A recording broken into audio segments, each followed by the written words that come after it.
Assalamualaikum warahmatullahi wabarakatuh. Nama saya Sidik Sazuddin, NIM 19026007, Pendidikan Seni Rupa B, Fakultas Pendidikan Seni dan Desain. Kali ini saya akan membawakan tema citizenship, moderasi, dan anti-radikalisme dalam beragama. Di era modern dan serba teknologi, muncul pula pemikiran-pemikiran yang modern. Tentunya pemikiran-pemikiran tersebut tidak terlepas dari bermacam aspek, seperti aspek pendidikan, sosial, ekonomi, politik, bahkan keagamaan. Modernisasi dalam bidang sains dan teknologi, manusia dituntut untuk terus maju dan mampu beradaptasi pada segala lini kehidupan. Pada era kemajuan ini, membawa dampak kemajuan pada masyarakat, sosial media menjadi salah satu dampak dari kemajuan teknologi. Menurut Zainuddin, di sisi lain, dengan kemajuan teknologi, agama tidak bisa terlepas dan merupakan menjadi pedoman bagi manusia dalam menentukan arah hidup ke depan. Salah satu ini yang menjadi dampak di era modernisasi adalah fenomena radikalisme. Fenomena radikalisme ini yang muncul dan terjadi dimulai di wilayah Timur Tengah, ini terjadi akibat dari terjadinya krisis identitas yang dimana merupakan mayoritas beragama menolak terjadinya modernisasi. Dengan penolakan terhadap modernisasi yang dicanangkan oleh negara barat kepada masyarakat Islam, maka terjadi sebuah kemunduran.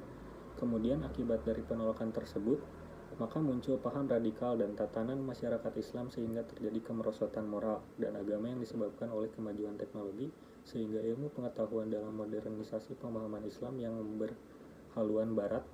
Lalu munculnya paham radikalisme merupakan suatu bentuk dari ekspresi orang Islam yang dilakukan secara berlebihan dalam merespon permasalahan sosial agama dan politik yang berlebihan sehingga mengakibatkan muncul sikap yang di luar batas kewajaran manusia. Salah satu yang menjadi fenomena gerakan kelompok radikal umat beragama dan mengatasnamakan Islam yaitu kelompok Islamic State of Iraq and Syria atau ISIS. Islamic State of Iraq and Syria merupakan kelompok gerakan radikal yang ingin membentuk suatu negara yang berdasarkan syariat Islam.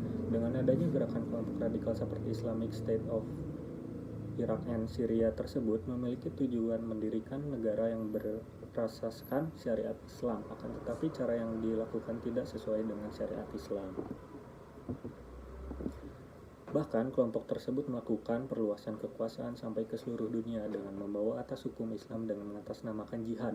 Akan tetapi jika diperhatikan secara sesama, bahwa sebenarnya organisasi ini lebih mengarah kepada paham-paham radikalisme yang dimana tidak sesuai dengan hukum Islam yang berlaku.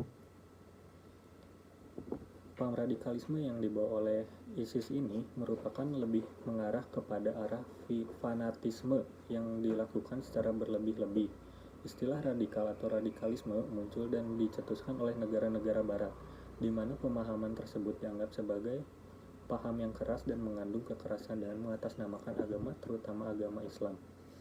Oleh karena itu, maka paham radikal merupakan suatu pemahaman yang menyimpang terhadap agama serta pedoman serta sikap yang berlebih-lebihan sehingga jalan kebenaran melewati batas yang telah ditentukan oleh agama.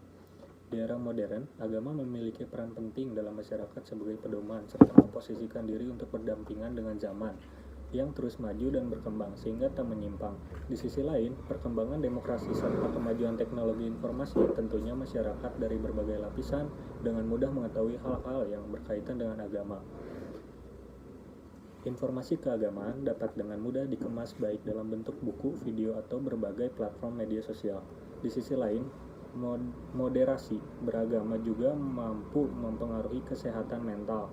Dengan demikian, bahwa sesungguhnya Islam telah siap menghadapi dan mengambil peran bagi umat Islam di era modern, apakah sebagai penonton atau sebagai pemeran aktif dan pemotor kekuatan dalam kemajuan Islam. Di sisi lain, fenomena kekerasan dan intoleransi antara umat beragama masih terus terjadi di berbagai tempat di Indonesia. Banyaknya kekerasan yang dialami antar umat beragama dilatar belakangi karena ketidaksesuaian komunikasi antara dua belah pihak. Di saat intoleransi kian marak serta kekerasan atas nama agama serta moral atau moralitas yang berlangsung terjadi di Indonesia merupakan bangsa yang memiliki keanekaragaman budaya, ras, etnis, bahasa, dan agama. Namun hal tersebut bukan menjadi kendala untuk berbeda antara satu dengan yang lain.